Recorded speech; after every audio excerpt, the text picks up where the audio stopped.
의사 입장에서는 이게 뭐 몇만 분의 1, 몇십만 분의 1이 될지라도 환자분들에게 있어서는 100%가 되는 거고, 나의 시력이 영구적으로 떨어질 수밖에 없는 그런 결과를 초래하기 때문에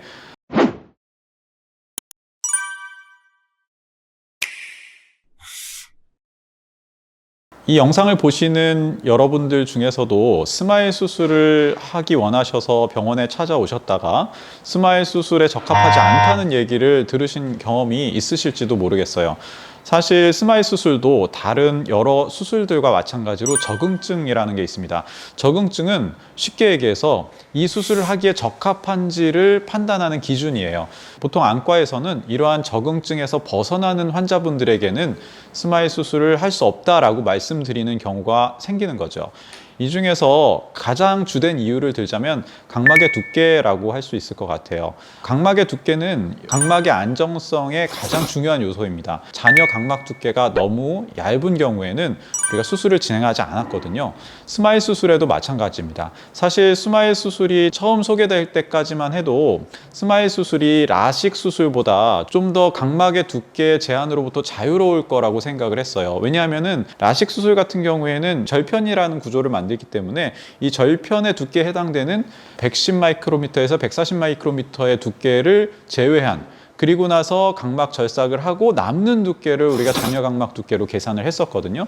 하지만 스마일 수술의 경우에는 절편을 만들지 않기 때문에 이 각막편을, 렌티큘을 제거한 그 위쪽 각막 부분도 우리가 각막의 안정성에 기여를 할 수 있고, 그렇기 때문에 이 라식보다는 잔여 각막의 계산으로부터 좀 더 여유가 있고 좀 더 두께로부터 자유로울 수 있다라는 기대를 했었던 것이 사실입니다. 하지만 많은 연구를 통해서 각막의 안정성에 기여해 줄 것이라고 기대했던 그런 위쪽 각막의 경우에는 생각했던 것만큼 그 각막의 안정성을 보장해 줄 수 없다는 연구 결과들이 많이 나오고 있습니다. 그래서 요즘의 트렌드는 각막편을 만들고 난 각막 하부의 각막 두께가 충분히 확보가 되어야 된다.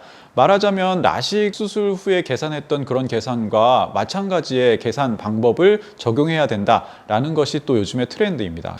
이런 것들은 사실 병원마다 조금 다를 수 있는 부분들이기 때문에 어떤 병원에서는 수술이 가능하다라고 얘기를 들으실 수도 있고, 또 어떤 병원에서는 수술을 할 수 없다라고 얘기를 들으실 수도 있는데, 만약에 문제가 생긴다 그러면 의사 입장에서는 이게 뭐 몇만 분의 1, 몇십만 분의 1이 될지라도 환자분들에게 있어서는 100%가 되는 거고, 나의 시력이 영구적으로 떨어질 수밖에 없는 그런 결과를 초래하기 때문에 가장 안전을 고려해서 보수적으로 접근하는 게 맞다고 저는 생각하고 있는데요. 그래서 저희 S안과에서는 기존의 다른 안과에서도 많이 적용하고 있는 그 최소 잔여 각막 두께라는 기준 외에 하나를 더 추가해서 환자들마다 서로 다른 그 각막 두께를 고려하여 기존에 가지고 있던 수술 전 각막 두께의 60% 이상을 잔여 각막으로 확보하는 그런 기준을 좀 엄격하게 적용을 하고 있습니다.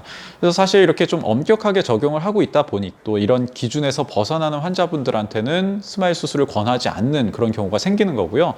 아쉽게도 스마일 수술을 하고 싶으셨지만 하지 못하는 경우가 생기는 것에 대해서는 저희도 안타깝게 생각을 하지만, 또 바꿔 생각하면 그런 분들에게는 스마일 수술보다 다른 수술이 더 적합하고 더 안전한 수술이라는 의미도 되는 거니까요.